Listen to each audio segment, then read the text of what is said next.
So, let's talk about money. It's a topic that's surrounded by so much advice, so many so-called rules, that it can be genuinely overwhelming to figure out what's actually true and what's just, well, bad advice that's been repeated so often, it sounds like a fact. I've spent years digging into the nitty-gritty of personal finance, and I've seen firsthand how certain beliefs can completely derail someone's journey to financial independence. It's not always about making one huge mistake. Sometimes it's the small, everyday misconceptions that quietly drain your bank account and limit your potential over time. It's these little things that add up to a big problem. That's why I wanted to make this video. Seriously, today we're busting 5 personal finance myths that could be holding you back from achieving your financial goals. These are the myths I hear all the time, from friends, from comments online, everywhere. They sound logical on the surface, which is what makes them so dangerous. But when you really break them down, you see how they can lead you down completely the wrong path, costing you thousands, if not tens of thousands of rupees over your lifetime. We're going to dissect each one, look at the numbers, and give you the real story. Because here's the bottom line. If you want to get ahead, if you want to stop living paycheck to paycheck and actually start building real, lasting wealth, you need to operate with the right information. It's about making smart, informed decisions, not just following old-school advice that doesn't apply anymore. So, get ready to challenge what you think you know about money. Stop believing these if you want to build real wealth. And make sure to smash the like button if you get any value out of this video. It really helps out the channel tremendously. Now, let's get into it. Alright, let's start with the biggest one. The one I hear almost every single day. The myth that you need to be a doctor, a lawyer, or a tech bro making 6 figures a year to have any chance at building wealth. It's just not true. I've seen people making 20 lakh rupees a year who are flat broke, living paycheck to paycheck with nothing to show for it but a fancy car payment and a mountain of credit card debt. And on the flip side, I've seen people on a modest 4 lakh rupees a year salary who are diligently saving, investing, and on track to become millionaires. The secret isn't how much you make, it's the gap between what you make and what you spend. That gap, that's your weapon. Think about it this way. Wealth isn't measured by your income, it's measured by your net worth. It's about what you keep, not what you earn. Someone earning 4 lakh rupees and saving and investing 1.5 lakh of it is building wealth infinitely faster than someone earning 12 lakh rupees and spending 12.5 lakh. It all comes down to your savings rate. That percentage is the single most powerful lever you can pull.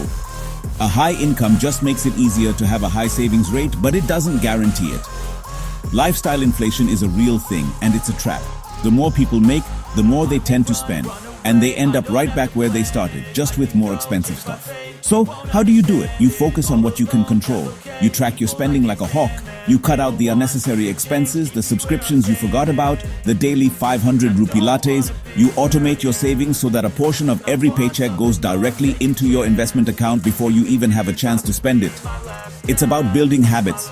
It's about consistency. It's about playing the long game. Your income is just one tool in your toolbox. It's how you use your savings and investments that actually builds the house. Don't let a low income be an excuse to do nothing. Start today with what you have. Okay, next up is the idea that credit cards are pure evil, a one-way ticket to financial ruin. I get where this comes from. For a lot of people, credit cards represent high-interest debt and out-of-control spending. And yes, if you use them irresponsibly, if you carry a balance month to month and pay that insane 25% APR, then yes, they are absolutely terrible for your finances. You're essentially paying a massive tax on everything you buy. But that's not the whole story. Saying all credit cards are bad is like saying all cars are bad because some people drive recklessly. It's not the tool, it's how you use it. When you use a credit card responsibly, it's one of the most powerful financial tools you can have. And by responsibly, I mean one simple rule. You treat it like a debit card. You only buy what you can afford to pay off in full, and you pay that statement balance every single month on time without fail. If you do that, you never pay a single cent in interest. Instead, you start reaping the benefits. You get purchase protection, fraud protection, and extended warranties on items you buy. If someone steals your debit card info and drains your bank account, getting that money back can be a nightmare. If they steal your credit card info, you report it, and you're not liable for the fraudulent charges. And then there's the best part, the rewards. This is literally free money, people. Whether it's cashback, travel points, or other perks, you're getting a discount on everything you were going to buy anyway, right back in INR. I personally put all of my regular budgeted expenses on credit cards and have gotten thousands of rupees back over the years in cashback and free travel. It also builds your credit history, which is crucial for getting good rates on major loans down the road, like a mortgage. A good credit score can save you lakhs of rupees in interest over the life of a loan. So don't fear the plastic, learn to master it. This one is practically ingrained in our culture. Stop throwing money away on rent and buy a house. It's the classic dinner table advice from your parents and grandparents. The idea is that rent payments disappear into a landlord's pocket, while a mortgage payment builds equity in an asset you own. And on the surface, that makes sense. But it's a massive oversimplification that ignores the full financial picture of homeownership. The reality is, renting can absolutely be the smarter financial move depending on your personal situation, your location, and the market conditions. It's not throwing money away, it's paying for a service, flexibility, and shelter. Let's break down the hidden costs of owning that people conveniently forget to mention. When you pay a mortgage, a huge chunk of that payment, especially in the early years, goes directly to interest, which is just as thrown away as rent. On top of that, you have property taxes, which can be thousands of rupees a year. You have homeowners insurance. You have PMI if you put down less than 20%. And then there's maintenance and repairs. The roof leaks? That's 10 lakh rupees out of your pocket.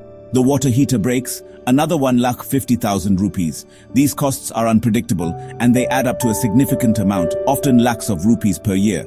The rent versus buy decision is not a simple one. It's a complex calculation. You need to consider how long you plan to stay in one place.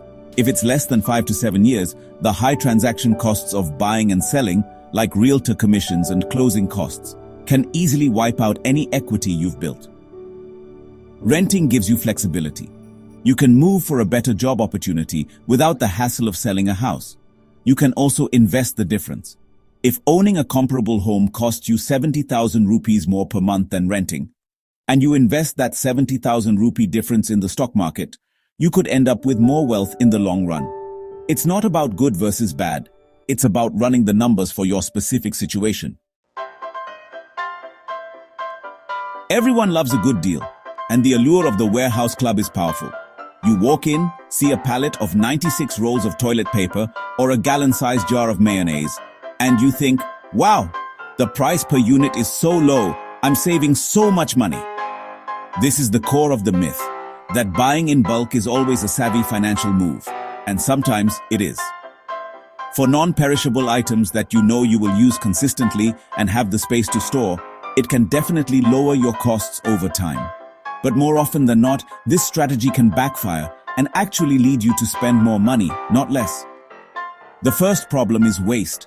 You buy a giant bag of avocados or a massive tub of spinach because it seems like a great deal, but you can only eat so much before it goes bad.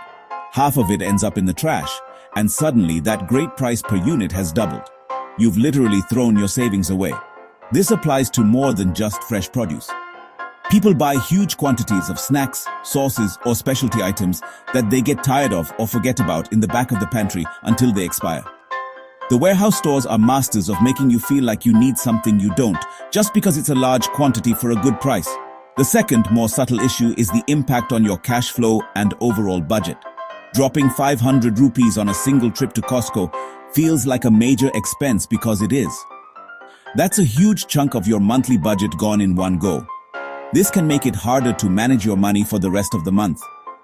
Furthermore, it encourages overconsumption. When you have a giant box of cookies in the pantry, you're more likely to grab one every time you walk by. A normal-sized package would last longer because you'd be more mindful of consumption. The key is to be strategic.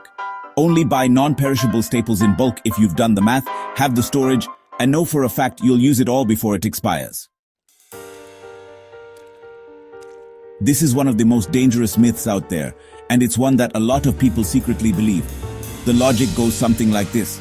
I have a credit card with a limit of 12 lakh rupees. If my car breaks down or I have an unexpected medical bill, I'll just put it on the card. That's my emergency fund. This is a recipe for financial disaster. Relying on a credit card for emergencies is not a plan. It's a gamble that can trap you in a vicious cycle of high-interest debt that can take years or even decades to escape from. An emergency is stressful enough without adding a massive, high-interest bill on top of it. Think about what happens when you put a 2.5 lakh rupee car repair on a credit card with a 22% APR. If you only make the minimum payments, you could end up paying over 5 lakh rupees in total for that repair, and it could take you over 10 years to pay it off. You've doubled the cost of your emergency. A true emergency fund, that's 3 to 6 months worth of essential living expenses saved in cash in a high-yield savings account, is your buffer against life's chaos. It's your financial freedom fund. When an emergency strikes, you use your cash. There's no interest, no new debt, no stress about payments. You just handle the problem and then focus on rebuilding your savings. Furthermore, you can't assume your credit will always be there for you. What if the emergency is that you lose your job? That's the worst possible time to take on new debt. Not to mention, in a widespread economic downturn, credit card companies have been known to slash credit limits or close accounts with little to no warning, especially for customers they deem risky. Your emergency fund could vanish right when you need it most. Having cash is king. It provides security, peace of mind, and the ability to navigate a crisis without going into debt. It's the non-negotiable foundation of any solid financial plan. So there you have it. 5 of the most common and damaging personal finance myths completely busted. We've seen that you don't need a huge income to build wealth, that credit cards can be powerful tools, that renting isn't always a bad thing, that buying in bulk can be a trap, and that a credit card is absolutely not an emergency fund. The world of money is filled with this kind of common knowledge that just doesn't hold up under scrutiny. The key is to question everything.